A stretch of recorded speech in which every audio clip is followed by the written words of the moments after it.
click on subscribe button and then press the bell icon. Hello दोस्तों, स्वागत है आप सभी का मेरे YouTube channel jobs career education में। और आज इस वीडियो में हम लोग डिस्कस करेंगे कि 10वीं के बाद यानी क्लास 10th के बाद क्या क्या ऑप्शंस हैं, हम किधर किधर ऑप्शंस, कौन कौन से ऑप्शंस टोटली अवेलेबल हैं, किसको क्या सूट करेगा, तो ये सब आप जानेंगे। तो इस वीडियो की आज टारगेट ऑडियंस स्पेशली वो स्टूडेंट्स होंगे जो कि 10वीं पास कर चुके हैं और वो कंफ्यूज हैं कि 11वीं 12वीं में या 11th 12th में विच सब्जेक्ट्स दे चूज। तो ये काफ़ी कंफ्यूजन होता है, मैं भी उस दौर से गुजर चुका हूँ। जब मेरा 10th हुआ था तो मेरे काफ़ी सही मार्क्स आए थे, साइंस में भी मैथ्स में भी। फिर मेरा इंटरेस्ट मैथ्स में भी था, हालांकि फिर जब मैं 11th में गया तो मैंने फिजिक्स केमिस्ट्री मैथ और बायोलॉजी साथ में लिया। तो काफ़ी चीज़ें होती हैं कि क्या लें क्या ना लें, करियर किस में बनाएं, कौन कौन सा सब्जेक्ट्स हैं, इस सब्जेक्ट को लेंगे तो वो आगे किस करियर पाथ की तरफ जाएगा। तो बहुत सारी चीज़ें होती हैं। तो दोस्तों इन सब का एक मैं जो आपने सुना भी होगा, कनेक्टिंग द डॉट्स या फिर begin with the and in mind, ये फ्रेज आपने सुना ही होगा, begin with the and in mind. तो आप हमेशा सोच के चलिए कि आप अंत कहाँ चाहते हैं, आपका एंड किधर चाहते हैं, उस तरह से आपका ये इनिशियल स्टेप्स धीरे धीरे वहाँ जाएगा। तो जैसे फॉर एग्जांपल जैसे आपका 10th हो जाता है, आपके 10th मार्क्स आते हैं, 10th में आपके सब्जेक्ट्स होते हैं English, Hindi, science, social science वगैरह वगैरह। उसके बाद अगर आप साइंस चूज करते हो, साइंस साइड में आपका 11th में अगर आप लेते हो या तो फिजिक्स केमिस्ट्री बायोलॉजी लोगे आप, या तो आप फिजिक्स केमिस्ट्री मैथ्स लोगे, उसके साथ कोई ऑप्शन लोगे। तो जैसा कि अगर आप फिजिक्स केमिस्ट्री मैथ्स लेते हो तो आप आगे या तो बीएससी कर सकते हो, बीटेक कर सकते हो और टेक्नोलॉजी फील्ड में जा सकते हो। वहीं आप बायोलॉजी के थ्रू आप डॉक्टरी साइड में जा सकते हो और बायोटेक्नोलॉजी में जा सकते हो, माइक्रोबायोलॉजी में जा सकते हो। तो बहुत सारी चीज़ें हैं कि आप किधर करियर बनाना चाहते हो। आपका टेक्निकल चाहते हो तो मैथ्स की तरफ टेक्नोलॉजी रिलेटेड हो गया, कंप्यूटर साइंस वगैरह उधर। बायोलॉजी के साथ आप मेडिकल लाइन में जाना चाहते हो, फार्मास्यूटिकल्स में जाना चाहते हो, फार्मा में चाहते हो, तो वो हो गया। फिर कॉमर्स अलग ऑप्शन है। कॉमर्स में आपका कॉमर्स लेके अगर आप आगे जाना चाहते हो कि सीए बनना चाहते हो, चार्टर्ड अकाउंटेंट्स बनना चाहते हो, कॉमर्स लेके आप एमबीए भी कर सकते हो। हालांकि एमबीए कोई भी कर सकता है, लेकिन कॉमर्स के साथ एमबीए जो business, master of business administration बोलते हैं, इन्वेस्टमेंट बैंकिंग है, ये सब आपको काफ़ी हेल्प करेगा कॉमर्स के साथ। और अकाउंटेंसी, फिनेंस, इकोनॉमिक्स, ये सब आपको बहुत हेल्प करेगा। फिर जैसे कि फिर आर्ट्स एंड ह्यूमैनिटीज़ भी है।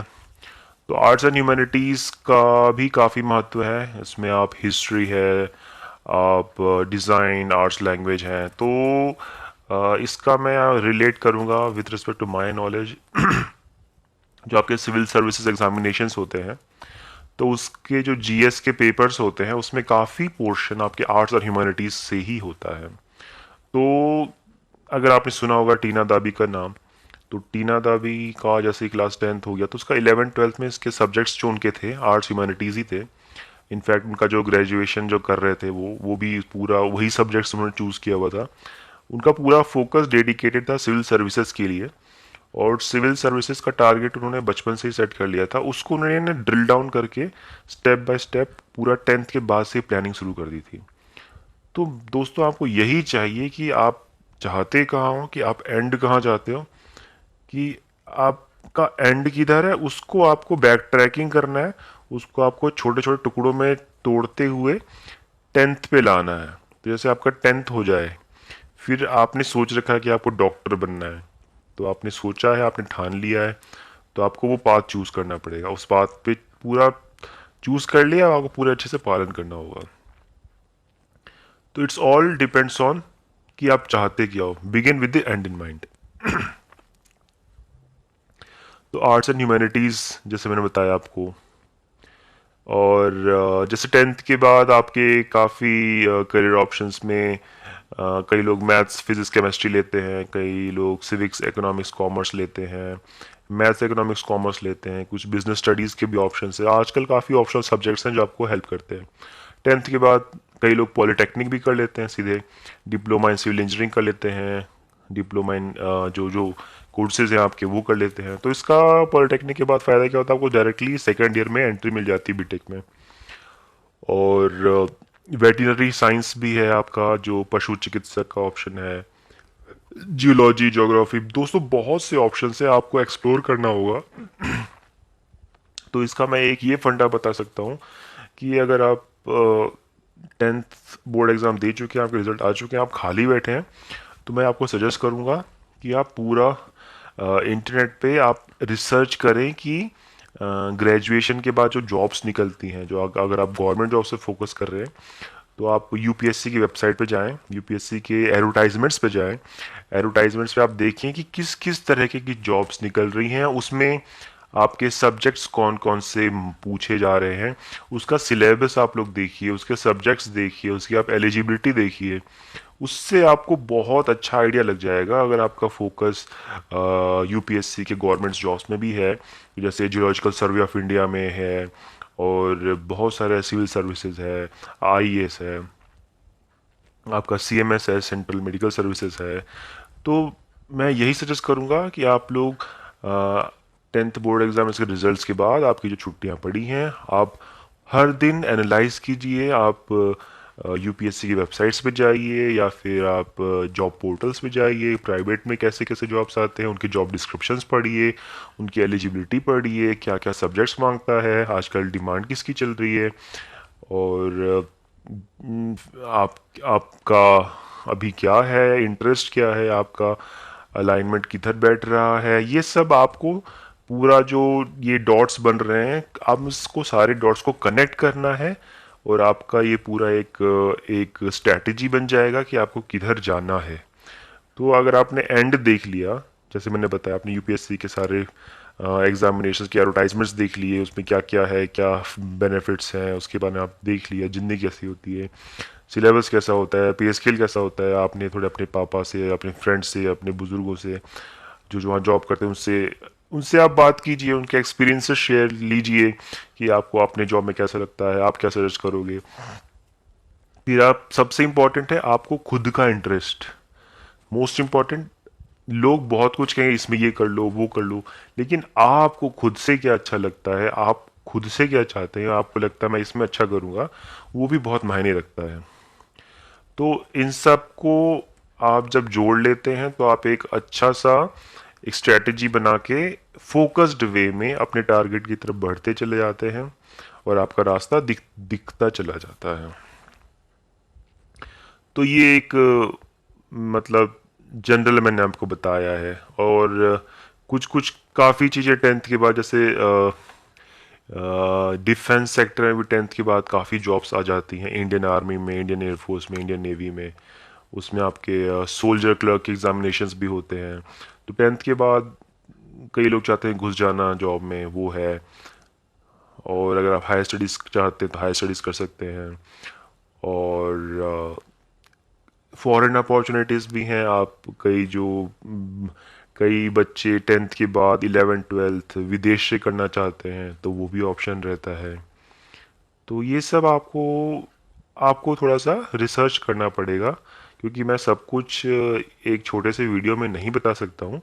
तो बस मैं आपका एक सोच खोल रहा हूँ। मेरा पर्पस है कि आप अपनी सोच का दायरा बढ़ाएं, अपने होराइज़न को और इंक्रीज़ करें, और आप सोचें कि कितने ज़्यादा ऑप्शंस हैं इस दुनिया में। बहुत ही ज़्यादा ऑप्शंस हैं। तो एक तो ये हो गया कि पढ़ाई वाले ऑप्शंस। आपने तो इतना भी सुना होगा कि कई स्टूडेंट्स ड्रॉप आउट होते हैं, कई 12th ड्रॉप आउट है, कई 10th ड्रॉप आउट है, कोई एमबीए ड्रॉप आउट है, और इतने अच्छे अच्छे बिजनेसेस ओपन किए हुए हैं। तो ये मतलब आज की जनरेशन में ये डिपेंड नहीं करता कि आप बस पढ़ाई पढ़ाई में आगे हो। ये डिपेंड करता है कि आप पैशनेट हो, आप अपने पैशन को फॉलो कर रहे हो, आप पैशन पे लग गए हो, तो आपकी जो बेसिक एजुकेशन है वो भी आपको पूरा सक्सेसफुल बना देगी। जैसे आपने सुना ही होगा ओयो रूम्स के जो रितेश अग्रवाल है, वो कितनी यंग जनरेशन पे उनका बस एक छोटा सा आइडिया सोचो, आज वो उसके सीईओ, चेयरमैन, मैनेजिंग डायरेक्टर सब कुछ है इतनी यंग एज में, और उनके अंडर सारे टॉप माइंड्स और टॉप 20 स्कूल्स के लोग उनके अंडर काम करते हैं। तो डिपेंड करता है आपका पैशन और सोच और आपके आइडियाज़, आपका इम्प्लीमेंटेशन। आप चाहो तो 10th के बाद कोई बिजनेस डालना चाहो बिजनेस डाल सकते हो, पैरेलली कुछ चाहते हो पढ़ाई करना पढ़ाई कर सकते हो, नहीं तो आप बिजनेस पे फोकस कर लो। आप बिजनेस ओरिएंटेड बन जाओ, आप एक छोटा मोटा बिजनेस चलाने लग जाओ। उससे आप कई लोग कोचिंग खोल देते हैं 10th के बाद ही, 10th तक के बच्चों को पढ़ाने लग जाते हैं। तो बहुत सारे स्कोप है। ये डिपेंड करता है कि आप क्या करना चाहते हो अभी करंट के सिचुएशन के हिसाब से। जैसे आप देख रहे हो यूट्यूबर बन रहे हैं लोग, यूट्यूब में आप अच्छे अच्छे कुछ भी अच्छा सा टॉपिक चूज कर सकते हो, क्योंकि आज आज की दुनिया में सबके पास स्मार्टफोन है। और सबके पास स्मार्टफोन है, कोई ना कोई जरूर 1 घंटा आधा घंटा और यूट्यूब जरूर देखता है, कुछ ना कुछ सर्च करता है। फॉर एग्जांपल लोग कोई भी कार लेने से पहले उसको सर्च करते हैं, कंपेयर करते हैं। जैसे Hyundai i20 वर्सेस बलेनो, ये लें कि वो लें। तो आपने बहुत सारे वीडियोस देखे भी होंगे कि ये लें या वो लें, प्रोडक्ट्स के वीडियोस, बहुत सारे रिव्यूज़। तो आप ऐसे टॉपिक्स पे भी वीडियोस यूट्यूबर बन सकते हैं, आप कंटेंट क्रिएट कर सकते हैं, इसमें भी आप करियर बना सकते हैं। पैरेलली साइड करियर बोल सकते हैं। आप ब्लॉगिंग कर सकते हैं, कोचिंग खोल सकते हैं, आप पढ़ाई के साथ साथ बहुत सारे ऑप्शंस हैं। तो आज की जनरेशन में मेरे अकॉर्डिंग सिर्फ पढ़ाई सब कुछ नहीं है, डिपेंड करता है आपका पैशन किधर है। पढ़ाई के अलावा जैसे मैंने काफ़ी चीज़ें नहीं छुई हैं, म्यूज़िक है, डांस है, इसमें आप करियर बना सकते हैं, एक्टिंग है, बहुत सी चीज़ें हैं। तो मैंने जैसा बोला कि आपको रिसर्च करना पड़ेगा, आपका इंटरेस्ट एरिया क्या है, पहला डॉट ये, आप चाहते क्या हो बनना, दूसरा डॉट वो, और इन दोनों डॉट के बीच की कैसी राह रहेगी, पाथ कैसा होगा, सारी चीज़ें देख के आपका पैसा कितना लगेगा, अगर फीस वगैरह है, सब कुछ देख के आपको आपको पूरा तोल मोल करके आगे बढ़ना होगा। और एक एक एक मतलब थॉटफुल डिसीजन लेना होगा कि आपने सोचा था, पूरा वेल प्लान किया था, और फाइनली आपका एक खुद का डिसीजन है, आपने डिसीजन ले लिया। Now it's your responsibility to make it right, और आप उस डिसीजन को सही साबित कर देंगे। तो दोस्तों, जैसे अब मैं अपना खुद का एक्सपीरियंस बताता हूँ। तो मेरा टेंथ टेंथ के बाद मैंने 11th में फिज़िक्स, केमिस्ट्री, मैथ्स और बायोलॉजी लिया था। और मेरा इंटरेस्ट था वैसे इंजीनियरिंग में, हालांकि मार्क्स मेरे थोड़े ज़्यादा आ गए थे बायोलॉजी में। तो मेरे पेरेंट्स और रिलेटिव्स ने कुछ सजेस्ट किया था कि बायोलॉजी लेके आप डॉक्टरी लाइन में जाओ। तो मैंने 1 साल प्रिपरेशन भी किया था मेडिकल लाइन का, हालांकि पैरेलली मैंने मैथ्स वैथ्स भी थोड़ा बहुत प्रिपरेशन किया था। फाइनली मेरा हुआ इंजीनियरिंग में, और मैं उधर चला गया, क्योंकि मेरा कोर इंटरेस्ट मेरे दिल से नहीं आता था डॉक्टरी के लिए। तो माइट भी फाइनली मैं उधर ही गया, और आगे जाके फिर मैंने इंजीनियरिंग में करियर बनाया। फिर आगे एक गवर्नमेंट पीएसयू में जॉब करने लगा। तो इस तरह से मेरा करियर आगे बढ़ा।